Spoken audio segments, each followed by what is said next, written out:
The Cloudcast is sponsored by Intel Cloud for All, driving the creation of tens of thousands of clouds.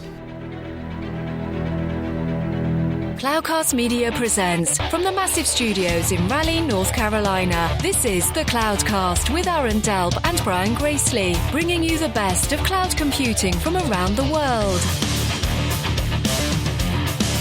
Good morning, good evening, where you are, and welcome to another episode of the Cloudcast. We're coming to you live from DockerCon here in Barcelona. First of all, huge thanks to the Docker folks for having us as a media sponsor at the event. And this is kind of one of those hot off the presses kinds of things. We actually have the Totem team, if you will, right? I'm actually going to let you guys introduce yourselves so I don't put your names. I apologize.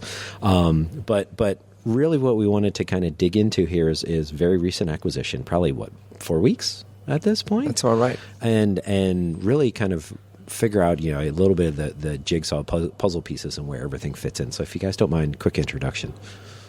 All right, I'll start. My name is Borja. I'm the ex-CEO and one of the two co-founders of Totem.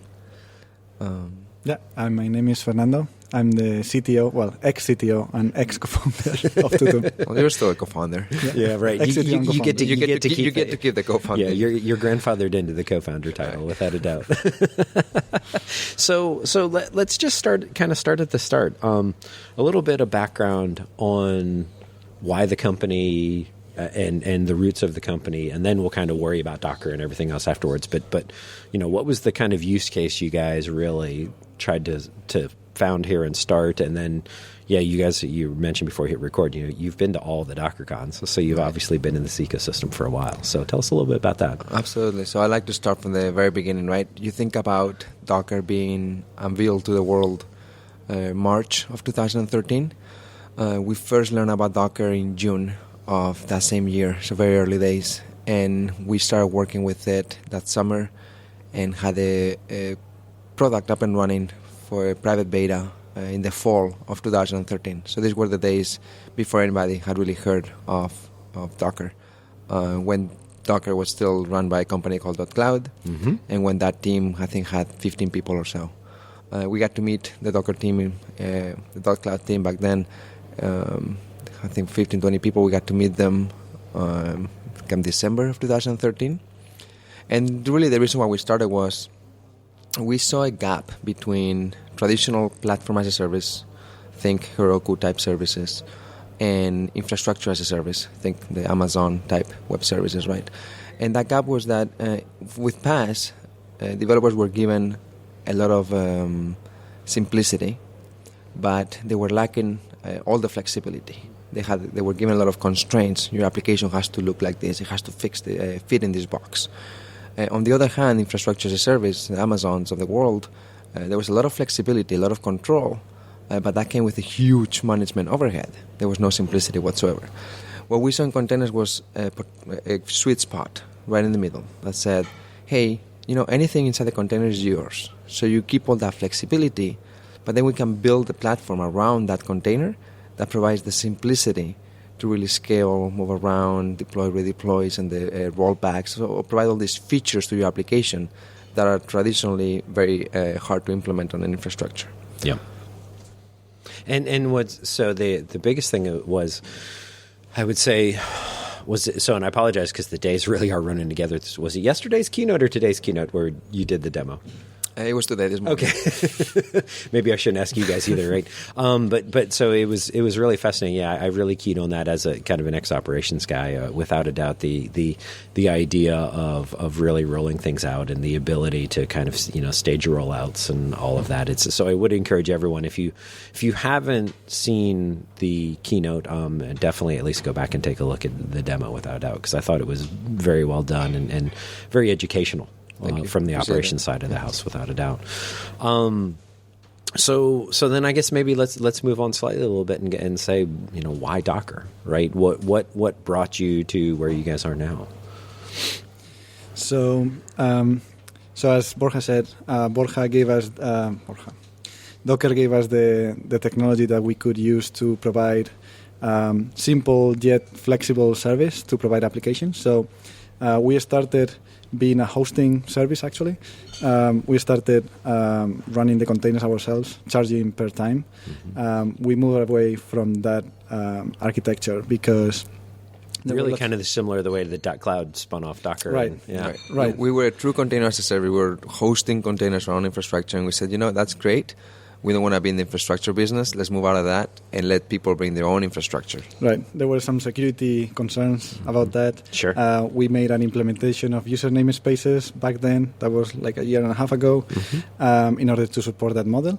But then, it could go out of control. So we said, okay, we are going to use the same technology, but we are going to let people bring their own infrastructure, and we provide the management service on top of that. Okay.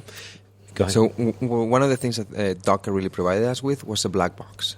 It was a box where we didn't have to pick inside, but we were able to, and Fernando always uses this analogy, is plug in the power, plug in the internet, network access, put a storage on it, and sort of just make sure that it runs without having to understand what it's doing inside.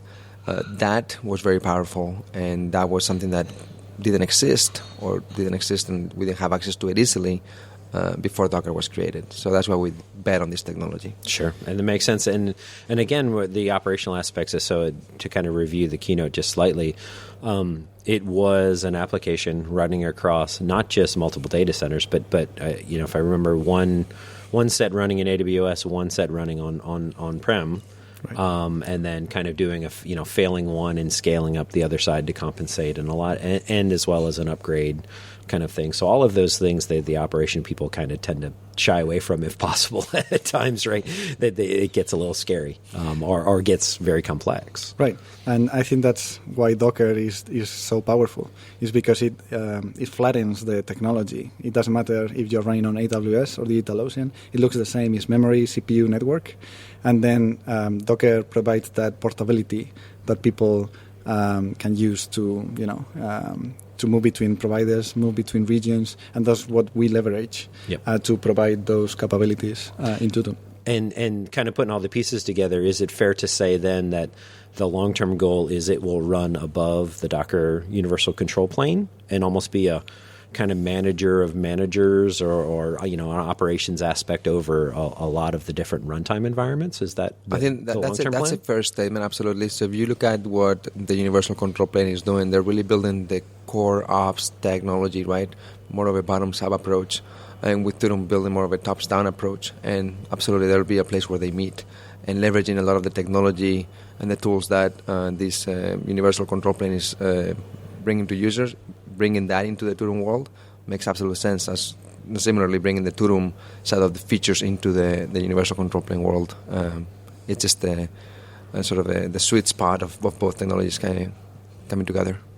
Yeah, so the plan is to evolve Tutum now that we are part of Docker, to use more Docker native tools, so use Swarm, use their link network, overlay network, and that's what Universal Control Plane is doing. So we are going to be replacing backend components of Tutum to be using those, and we will focus on the more SaaS features, end-to-end workflows. Good, fantastic. And so tell us a little bit about the state of Tutum today. Is it's not generally available, correct? Or is it as of today, or what was kind of announced today?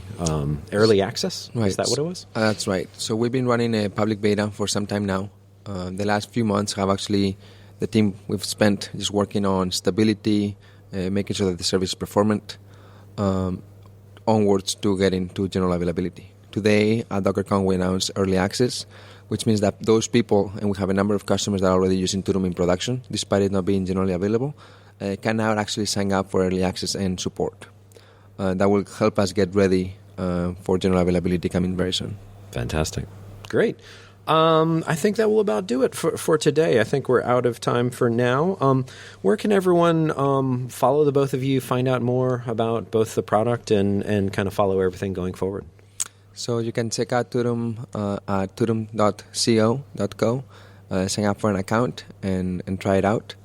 You can follow ourselves in Twitter. At Tutum Cloud. Twitter at account. Tutum Cloud is probably the easiest. Our personal handles are not that easy. I'll put them in the show notes, though. I'll dig them up and put them in the show notes. All right.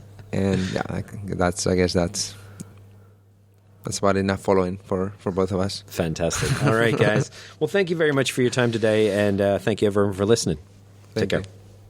Thank you for listening to The Cloudcast. Please visit thecloudcast.net to find more shows, show notes, videos, and everything social media.